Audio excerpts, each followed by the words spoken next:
Hey everyone, it's Allie Corman, Harold Morris here with your option of the day for Thursday, April 20th. And today we've got an iron condor strategy on the USO ETF. So Harold, let's first go to MarketSmith so we can analyze the chart and break down the thesis behind this trade. So what are we seeing here? Well, what we're seeing is USO, which is a oil ETF, where it's in a trading range. So if you do a trend line right around the 72 area on the upside and then down around the 63, 64 area, you see the ETF has been trading in that range there. And it recently started trading back within the range, and now it's finding support at the 21 day. And then that line that you just drew, that's like the mean. So typically, a stock can go either way when it gets down to the middle of the range. You can either go to the upside and recover to go to the upside, or keep going down to the downside to the lower part of the range. And that's the reasoning behind this trade. Yeah, so with the iron condor, it's a neutral strategy, right? We're not Right. bullish here, we're not bearish here. The stock could go up a little bit or down a little bit, and we could still profit here, right? Exactly. Exactly. So one side of the trade is not going to work, but we know the other side should. And that's one of the benefits of using an iron condor in a situation like this. All right, fantastic. So with that being said, now let's transition over to the Thinkorswim dashboard so we can take a look at the option chain. And first, we have to narrow in on what expiration we want for this. And Harold, because this isn't an individual stock that has earnings, we don't have to worry about earnings risk when we're looking at what expiration to choose. Exactly. So earnings season is upon us, and one of the benefits of using ETF is earnings is not an issue.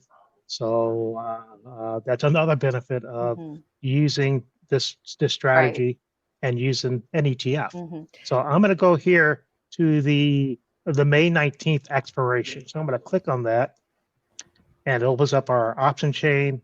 And then, of course, we have calls on this side, puts on this side. So I'm going to start on the put side, where I'm going to sell the 64 strike here. So I'm going to sell that, and then I'm going to buy the 59 strike. And then I'm going to go over here on the call side, and I'm going to sell the 72 strike. The 72, yeah, so sell this strike here, and then I'm going to buy the 77 call, which is this one here. So So that's going to five give us a dollars wide on right, each leg. right, $5 wide on both sides, and based on the math, I'm going to raise that up so it matches the numbers that we. Now we'll get to that in a moment. So I'm going to just put that up a penny. Now let's take a look at the numbers here. So I'm going to click on confirm and send. And we can see here, so our max profit is the credit received, which is the 148. Yeah, and then here's our break even. So I like to use the break evens as my stop loss. So that's something you Mhm. want to jot down on a sheet of paper, maybe set some alerts for your stop loss. So now we're going to take a look at the probability of success, and then how much capital we're going to put in this trade, how many contracts are we going to buy. So I'm going Great. to click on edit here, and then I've got the numbers calculated here on the left side here. All right, so first the probability of success. The way we calculate that is we take the width of the spread, which we have $5 on both sides. We take the width of the spread minus the credit received, which is at 148. That's going to give us our actual risk at $3.52, or $352 in option terms. Now, determine our probability of success.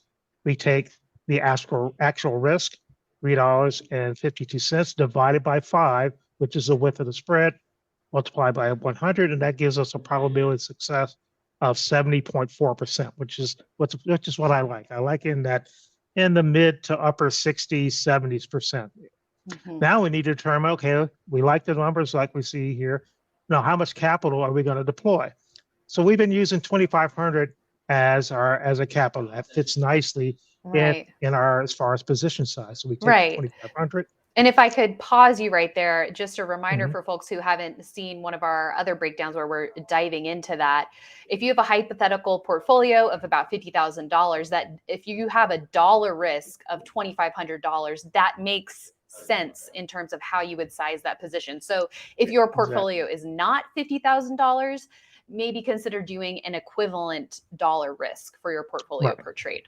Right. Right. So if this trade just went completely south, you lost every dime of it. Okay. Doesn't feel good, but it didn't take a big, huge hit to your portfolio. Right. So that's the reason behind position size. Very important.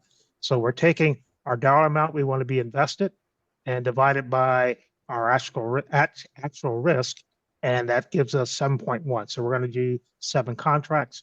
So I'm going to go down here and change the number of contracts here, and hopefully, oh, went the wrong direction. 7 contracts, and even you don't have to do 7. You could do fewer, but if Mhm. that's going to be you're close to your maximum risk. So I've got 7 contracts in there. Let's go over here to confirm and send, and we can see our buying power. So again, it's not going to be exactly that 2,500, but it's very close. Right. And you can see the numbers here as far as our max profit and our max loss. And again, you want to use the break even as your stop losses to the upside and to the downside. Awesome. Well, thank you so much, Harold, for walking through this trade. We do have 4 legs of the trade, 2 spreads, but this is not a complicated strategy. Once you've seen a couple of demos, Harold, you do such a great job at showing us exactly what we need to do and how to find a trade that fits this sort of thesis. So thank you so much. Sure, my pleasure. And make sure to download the Options Trader app from IBD in the Apple App Store. That's where you can get all the latest trade ideas and option education from IBD. So, yeah, start trading options with an edge with Options Trader. That is it for today, everyone. Thank you so much for watching, and we'll see you back here next week with another trade idea.